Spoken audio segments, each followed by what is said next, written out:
Hi everyone, Elite Assassin here, and today I'd like to talk to you guys about the Master Chief Collection and the community. Now, I know myself and a lot of people are very excited for the Master Chief Collection to come out. We're finally be able to retire our 360s, be able to play Halo on the Xbox One on the dedicated servers, 60 frames a second, all in one, the Halo 5 beta. There's just so much in this package, and the more I'm sitting here and thinking about it, some of my old E3 fears are starting to come to light again, and that's kind of what I want to talk about today. Hopefully this video does not come off as too negative, and I don't mean for it to be, but there are just some things I wanted to get off my chest that have been kind of worrying me about this collection. Now, what really got me kind of thinking about this again was a video by Hagstrom's called "You're Such a Halo Kid." It's a great video, and he'll definitely outline some of these things a lot better than I can, so I highly recommend watching it. It's going to be in the description below. And in this video, he kind of talked about how, older Halo players kind of classify you by the Halo you started. And this might be done more in the competitive community side of things, but, overall, we, as a community, can be kind of rough on each other, and that's definitely to say the least. Granted, you can see that in every, gaming community, I'm pretty sure. In regards, what I'm talking to here is in regards to the game you started. You often hear people be called Halo Reach kids, Halo 4 kids, and it's done with a very venomous undertone. It's done as an insult, and from talking with some of my friends, I guess other communities do that too, like the Street Fighter community. I'm pretty sure they have their bickerings of which one is the best game and what game you started in is what you're more biased towards. In Hagstrom's video, he kind of says that Call of Duty is kind of like that, which is kind of nice to see and one of the bright spots of their community. But it's something that I think in the Master Chief Collection we're going to see a bigger problem with, and that's because with this Chief Collection, a lot of people are going to be coming back. I know from forums, from just in person, a lot of people are saying, I want to buy an Xbox One, or I'm going to buy the Chief Collection for my Xbox One, because I can't wait to go back and play Halo again. Now, this is going to be a great thing for us, because that means we're probably going to have a pretty nice sized community for this, but at the same point in time, it's going to be putting a lot of people, some who are kind of angry with how Halo has gone in the past few years, all in a big melting pot together. And I do feel like it's going to be a not very friendly place for at least the first bit. Hagstrom kind of points to the fact of, why can't Halo Reach and Halo 4 kids hate sprint and not having D-scope?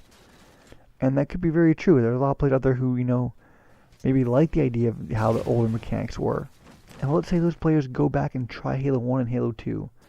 But maybe at first they don't play as well as they would in Halo 4 because they're not used to how the game plays maybe.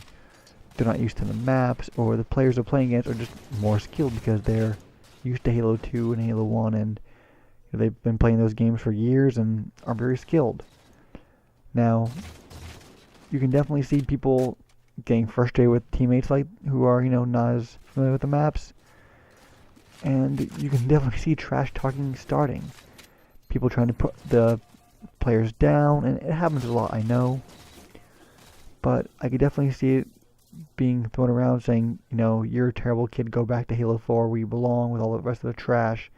I can see stuff like that being said. And, I really feel bad with the idea that some people who maybe didn't get to experience Halo 2 and maybe are a little more sensitive might try to experience the game, the game they hear about being the best, only to be turned off by bitter, jaded fans. And I really hope this doesn't happen. But, there's a very good possibility of it happening. I think if you've been around any forums or Twitter or anything, this community can definitely be venomous at times. Maybe once the ranking system goes into effect and the better players are with the better players, and the people who want to try Halo 2 and Halo 1 for the first time go in and, play amongst themselves.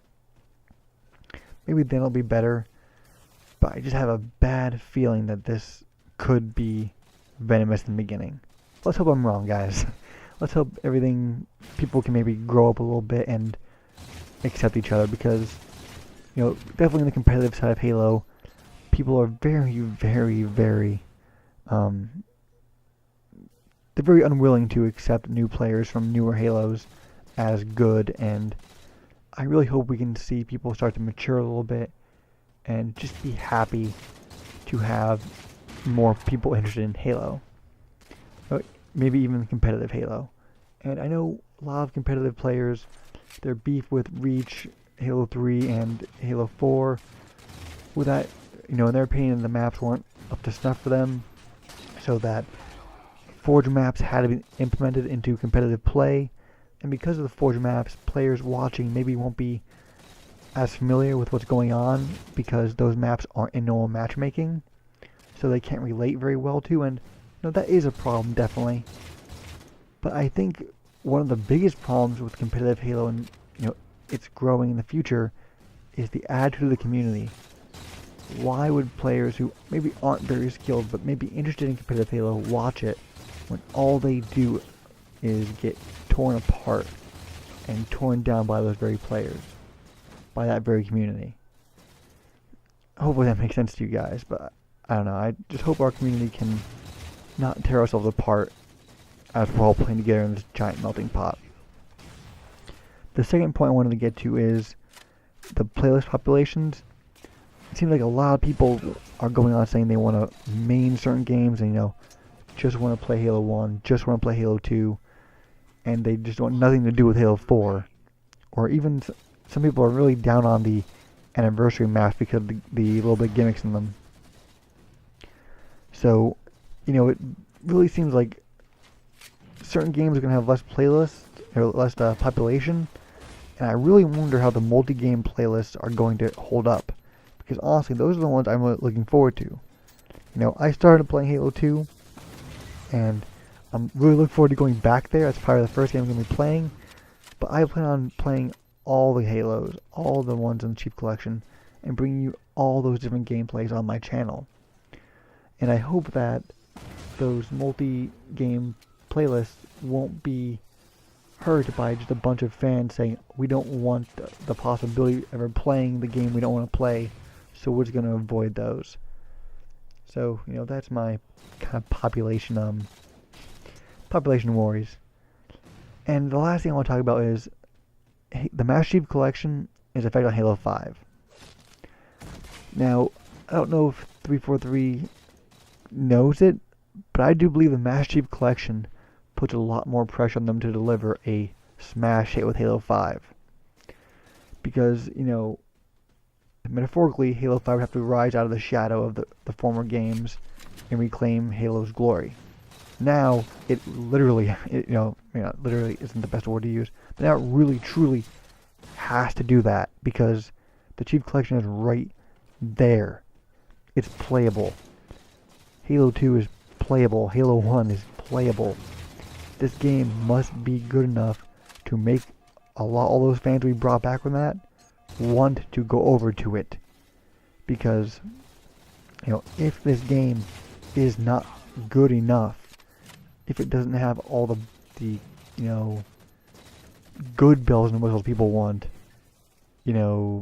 hopefully no sprint, or at least a no sprint option in custom games, D-scope, a good ranking system, spectator mode, what is going to be the driving force for those people to move over to 5 Guardians and stay?